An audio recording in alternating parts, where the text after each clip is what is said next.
Stepping off the escalator into the bustling airport terminal, a gnawing sense of unease clung to me like a sinister shadow. It was a feeling that went beyond ordinary discomfort, an intuition that told me I was being hunted.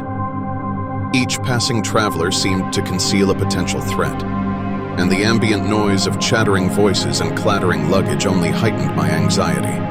My pulse quickened, and dread washed over me, like icy water trickling down my spine. This was no ordinary layover, and I had a haunting suspicion that I was not alone in feeling it. I decided to grab a bite at a nearby cafe to calm my nerves. Yet, even as I sipped my coffee and tried to focus on my book, an eerie sensation settled in, like someone's eyes locked onto me. The ambient sounds grew distant, drowned out by the sensation of being watched. With a growing sense of foreboding, I turned to the counter, and my heart jolted in my chest. There he was, a man with a cold, predatory stare fixed on me. His gaze held a chilling intensity that sent a shiver down my spine, as though he could see into the depths of my soul. I looked away, trying to convince myself it was just my imagination running wild.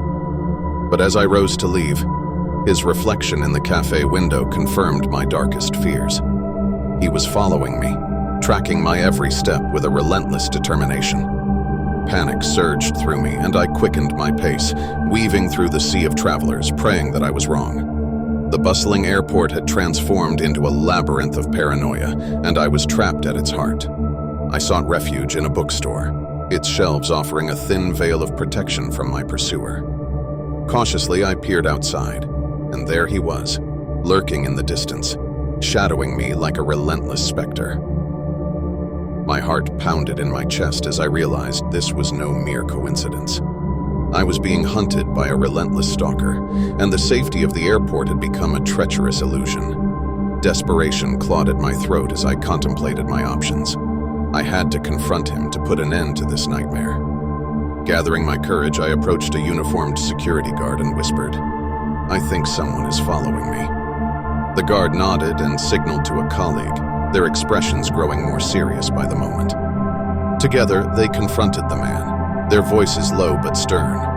I watched from a distance, praying that this nightmare would end here and now, that the authorities could protect me from this malevolent shadow.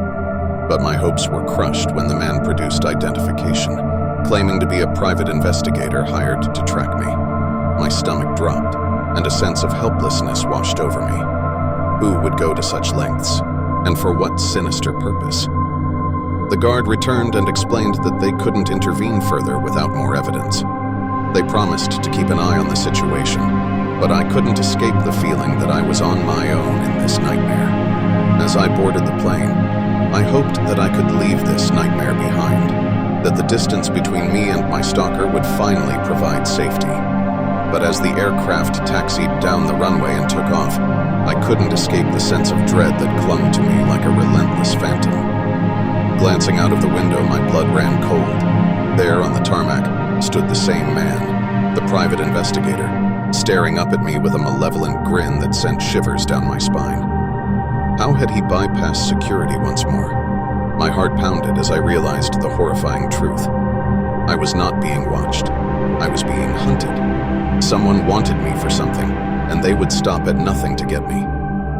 The flight seemed interminable as I grappled with my fears, and when we finally landed at my destination, I dared to hope that the ordeal was over. But as I stepped off the plane and into the airport, there he was, my relentless pursuer, lurking in the shadows. The sinking feeling that I would never escape his sinister grasp gripped me tighter than ever. The nightmare persisted, and I was forced to confront the chilling reality that I was trapped in a game of cat and mouse with a stalker whose intentions remained shrouded in darkness.